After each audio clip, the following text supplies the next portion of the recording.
Anybody here for public comment? What? Hand it to me, I will. Hand that to me.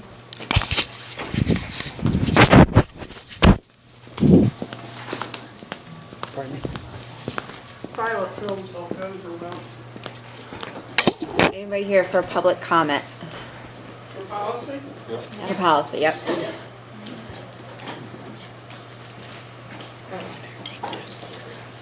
I didn't have a pen yet.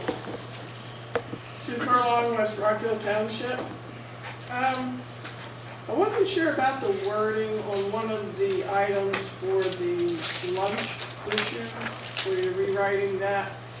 And it said something about, I didn't print it out, filling in a form or something like that for the student to qualify for the discounted lunch. But it said without the home application, if I read it correctly. And I just thought, I didn't know if that was what you wanted the policy to be, or if the wording was off a little bit. But I don't know how you would be able to qualify someone if you don't have an application from the parents. So, anyway, you might want to just look at that wording. I'll show it to you later if, you have a hard copy. I was also curious if a student, or let's say their parents, because it's really between the school and the parent, chooses not to honor that obligation, what leverage does the district have between the district and the parent to encourage, besides phone calls, to encourage that the debt be paid? And I think those were my 2 questions about that issue. Should we answer those? I can answer.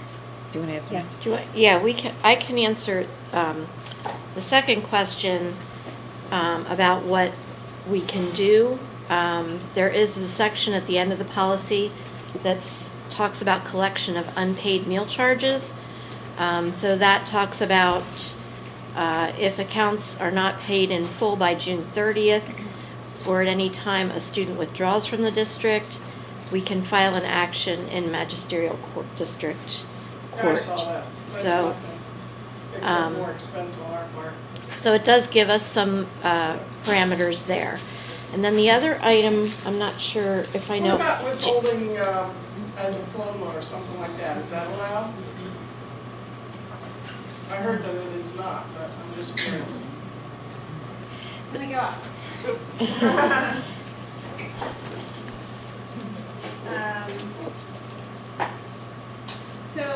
Could you introduce yourself, Gina. please? Jeannie Yes. Giratana is Director of Nutritional Services. Thank you.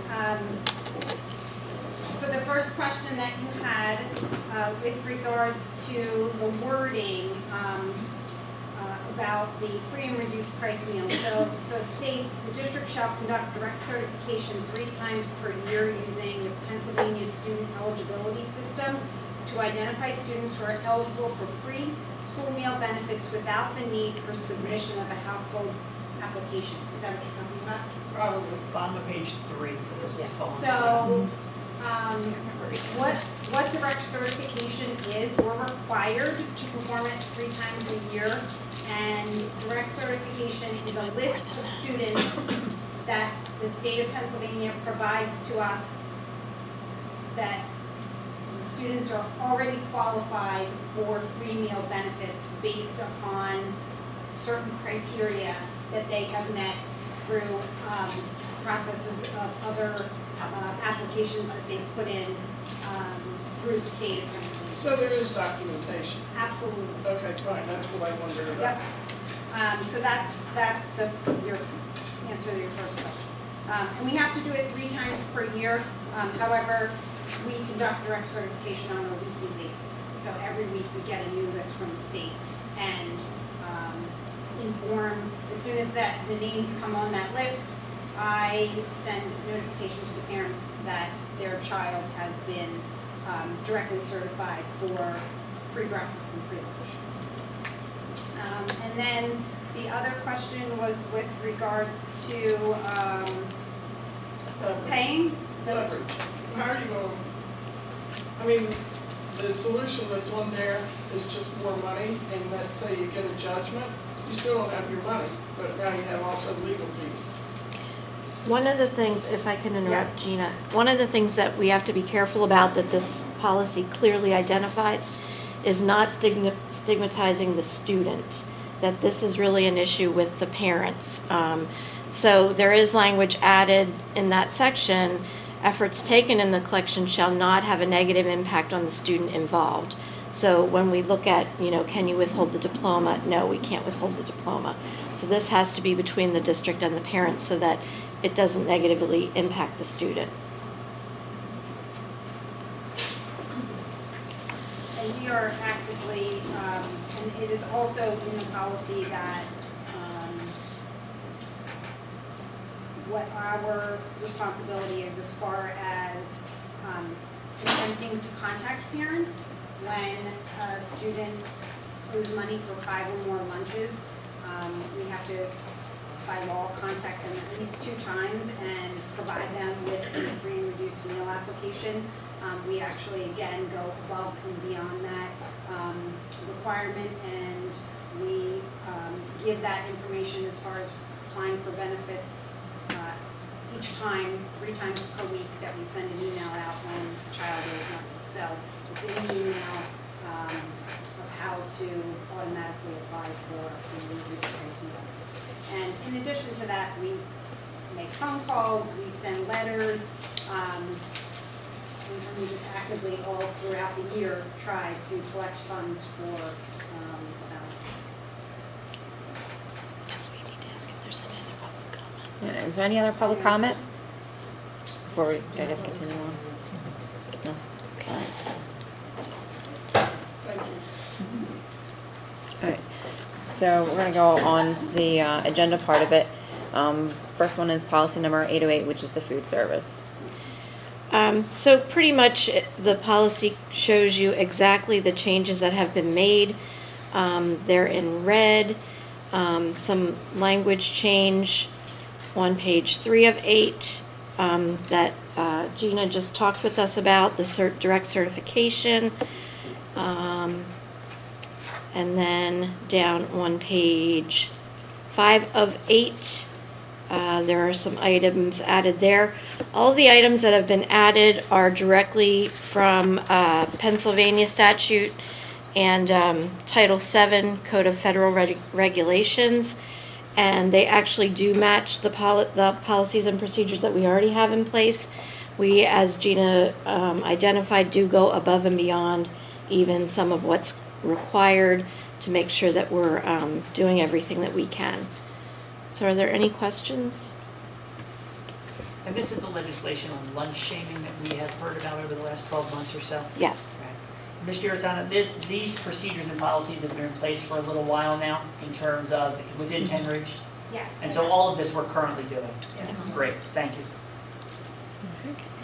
The next one is discussion of policy number 916, the volunteer clearances. Okay. So, Ms. McHale, I'm going to turn it over to you. So, first, thank you to the policy committee and Dr. Ware for allowing me to tag on an item to your agenda. This was intended for personnel, but thank you. I understand from the last personnel meeting that I was unable to attend, that there was additional questions regarding the types of volunteers that are presently in Pennridge School District. And we did this survey several years back by way of reaching out to all of the principals, and you all have a copy. Basically what we were looking for was to determine who was a Band 5 visitor as opposed to a volunteer who would be in the building working with students. A parent volunteer may be providing a service for an event by way of setting up, moving about the building, supervised or unsupervised, setting up tables, whatever. So we thought that, this document gave us a pretty good understanding of who was doing what, and then we, as you can see in columns H and I, it identifies whether or not that event required the parent volunteer to have clearances, or whether they were just a visitor and they could just come and go, with their child. And I understand from Dr. Bolton that there were some questions regarding the identification of those visitors. And do we want them, maybe identified a bit more in the policy as a bona fide visitor, which, we could certainly consider language at the next policy meeting, draft something up as to who is a visitor and make that maybe a little clearer to folks, that they wouldn't be required to have the 3 clearances. Right now, we are requiring the PA criminal record check, the child abuse history clearance, and the FBI, which I understand is dropped down to $21.35. The other 2 clearances for volunteers only have no cost attached to them. And with the elimination of the TB test, that would be our monetary requirement at this time, the $21.35. Is there any other questions regarding that policy or concerns? I have a question. If students want to participate in some kind of an internship type of thing at a local business, who all needs to get clearances for that student to do that? If they want to go and shadow someone at a business, does everyone in that business need the clearances, or is there one adult that's assigned to that kid who needs those clearances? Because I was hearing, and you hear all kinds of different things, but I was hearing that kids are being it's difficult for kids to be able to do some of those things because you'd have to require a whole building of people to get clearances, and nobody's going to do that just so this kid can come in and shadow. So I don't know what do we actually do? So are you talking about students that are in like a co-op program? And I might actually bounce that back to Dr. Wayerka. Yeah, I mean, the last understanding that I had is that there has to be somebody on site that has clearances. So it'd be one person. So, because Yes. if you're, where do we define that direct contact? Because if the policy is saying direct contact and then there's more than one person having direct contact with that kid, are we requiring that, or you're saying we only have one and that person's then responsible for that There student? have been cases where if the student is shadowing multiple people, because it has to come down to who is really responsible for David Bolton while he's on the job site. That doesn't mean they're with David Bolton at all times on the job site, but who's responsible for him. That could be multiple people, but that's determined by the employer. Okay. And the employer says, no, since Walters is in charge of David Bolton, she needs to have her clearances. And so I'm her responsibility, regardless of what I'm doing in the building. So it would not be a situation where everyone would have to, but there have been a couple cases I've been involved in where the employer has decided where they're getting 2 experiences in 2 different shops. And so they're not having Mrs. Walters go back and forth, they're going to be 2 different people, one in each shop for the clearances. So it's the person who has the principal contact with the Correct. Yes. student. Yes. Yes. Often the supervisor for whoever they are for the internship. And just one. Correct. Unless they're in. Right. Okay. Can I ask them, so do they have, if you're only going to require the one person to get a clearance, that I understand, but like in Scouts and other places, they teach you the 2 deep thing, you always have to have. So when we have students go into these businesses, do we provide guidelines for them to say we don't want our, are we protecting the students and the adults? I mean, it protects both parties to have 2 deep. This discussion made it come up. It doesn't really fit in this discussion, but it made me think of the question. There's requirements currently in our internship procedures for students with special needs. If they're out in a work program, they would have a Pennridge employee as well as the clearance, so that'd be their 2 deep, right? The Pennridge, yes. So, Yeah. okay, from that standpoint. This policy was brought back before you because this is the policy that is in the process of being rewritten because of the change to the TB testing. And so this policy is going to have to come back to you because obviously all the stuff in here that talks about TB has to be changed.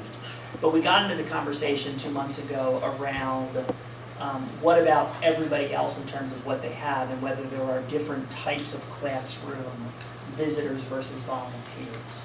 One of the things that I would suggest on the bottom of page 1 They call them classroom volunteers, and then on the top of page 2, they call them volunteers. And I just think that is confusing because volunteers in fact go into the classroom and they're trying to delineate what the person's doing in the classroom. I would suggest that we continue to call on page 2 that a volunteer, right? And that's someone having direct contact. So if you are volunteering, you are responsible for kids, okay? Or I would claim you're so regular that everybody thinks you're on staff, right? I think that's the other group of people we're talking about here. Home and school presidents, that kind of stuff. Where I would suggest that we take classroom volunteers on page 1 and change that to visitors, so that there is some delineation of the difference between a visitor and a volunteer.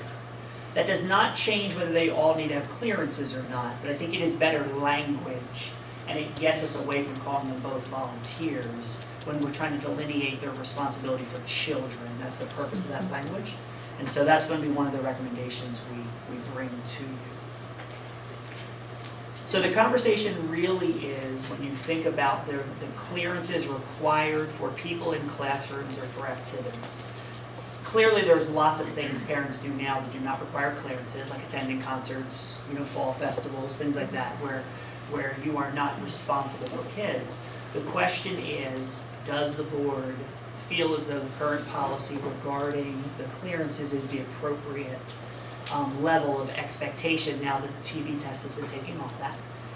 Ms. McHale, you told me that there are 2250-ish volunteers in the system? There's 2,242. Okay. They've all been put in place and approved since 2015, fall of 2015. And it's a 5-year cycle, so no one has to redo Correct. anything for 5 years. So they are in our system for 60 months, after which they would receive notification as to whether or not they wanted to continue on and then provide new clearances. They are actually all logged through the Raptor system. We purchased that module and then entered everyone into that.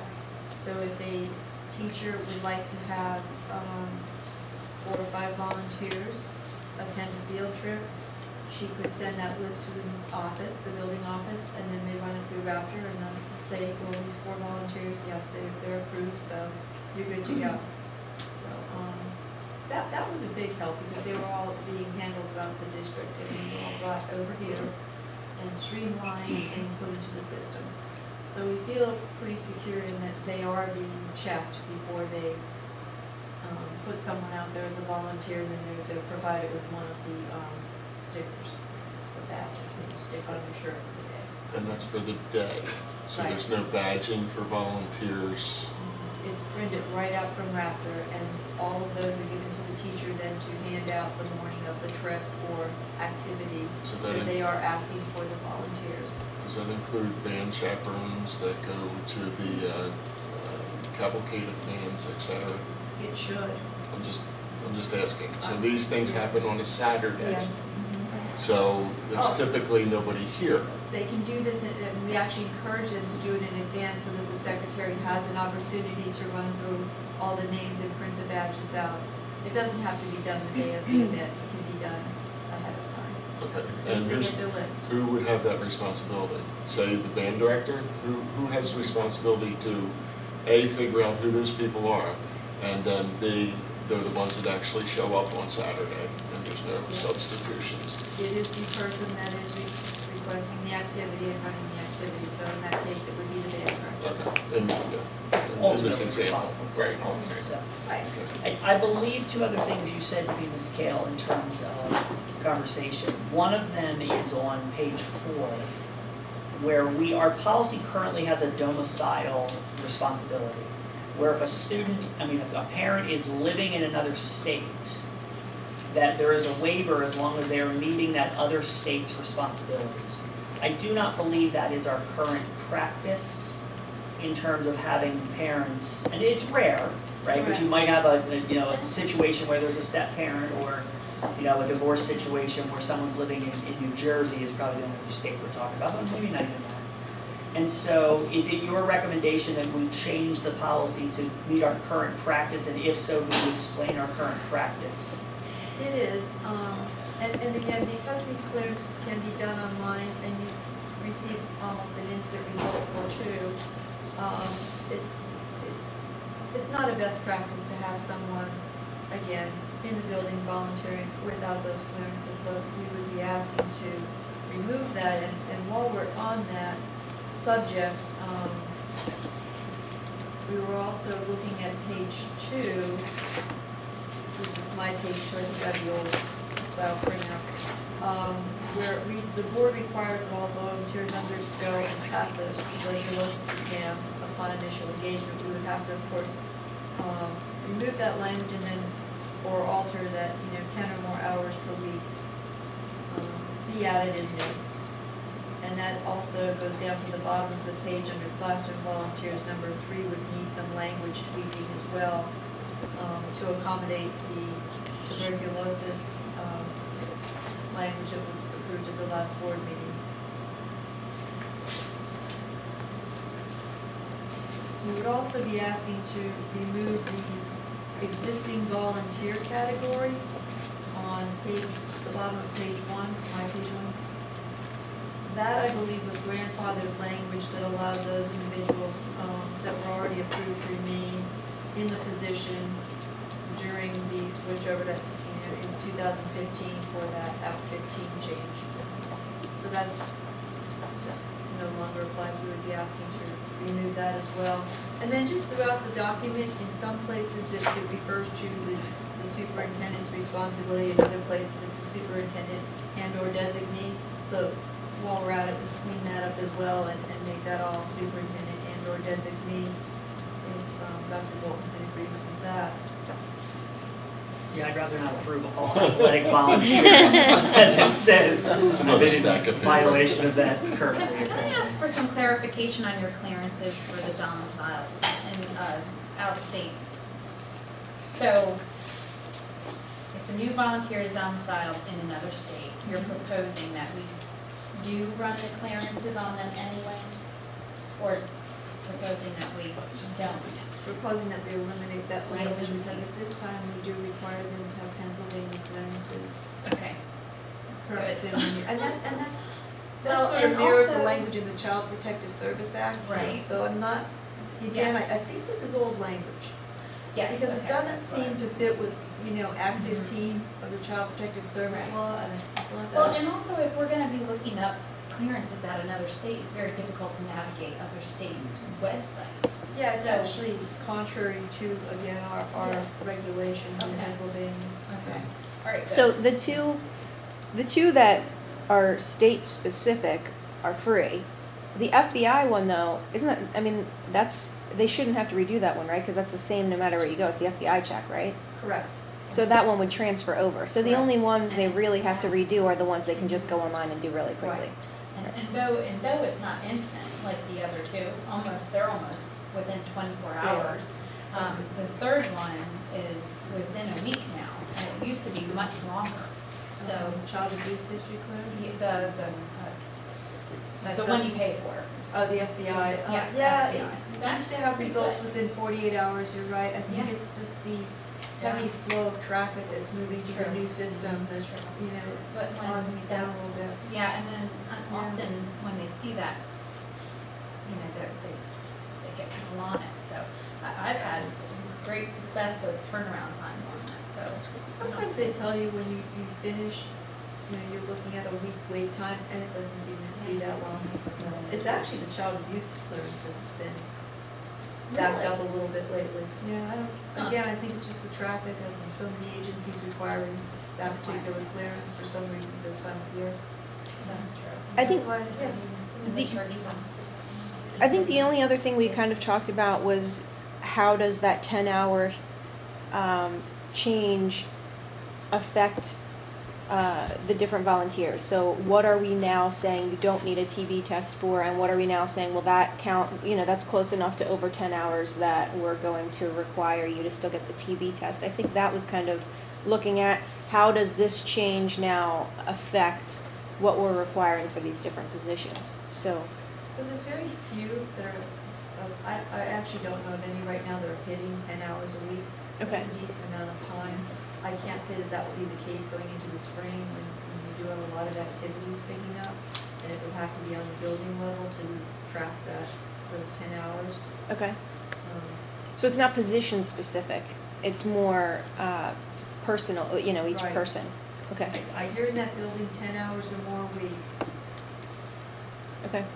I do believe when we spoke about this in September, we did clarify that we would leave that in place for athletic volunteer coaches. They routinely will be 10 hours, but also then to be able to just say, if you're going to be a volunteer coach, we don't want somebody saying, well, I'm Oh, going to right. volunteer for 9 hours. So we're going to take all volunteer coaches and make them do the TV. They obviously have very direct contact with Right. children in terms of the students. And then beyond that, we have very few, because it really isn't 10 hours in 1 week. It really is the average. And so there are very few activities that hit that, and we would leave that up to the buildings to go, this one feels different for whatever reason, because somebody's coming in to. so Right. good point, if I could just, the athletic coaches, the volunteers, because they have such, close contact with students and regular contact with students, we process them similar to an employee without obviously a paycheck, but they are processed equal to any other employee. And they come before you on the EDR report for approval. Because again, they're at a different level.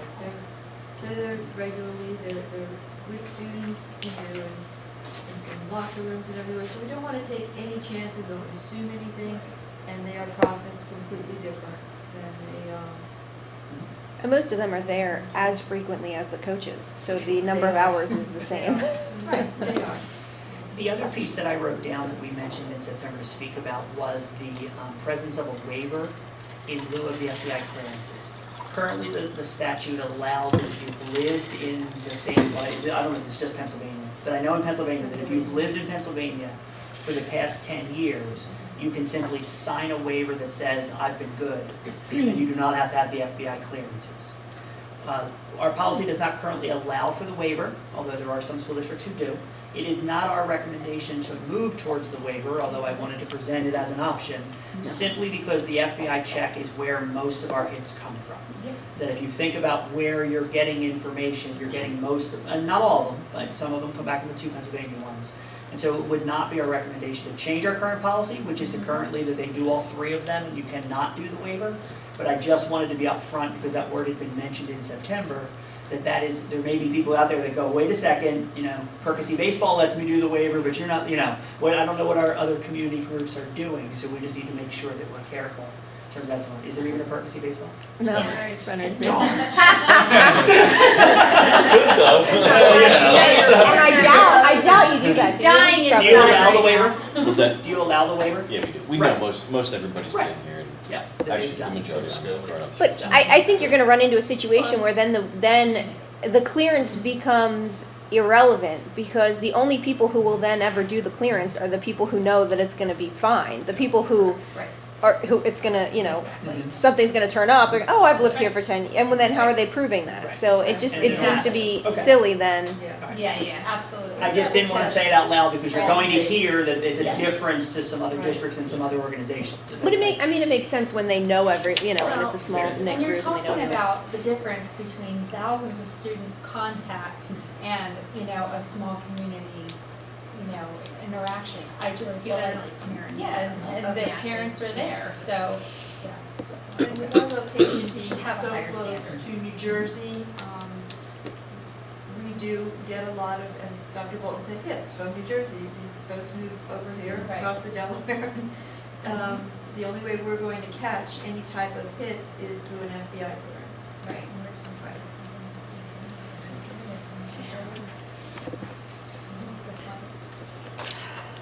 So if we're all put together a red line version then for the next policy meeting for your review, and we can see if there's any changes.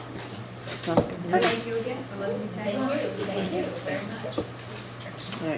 Alright, brings us, everybody else good? Yeah. Brings us back to public comment. Anybody have public comment? Alright, seeing no public comment? We're adjourned. Good.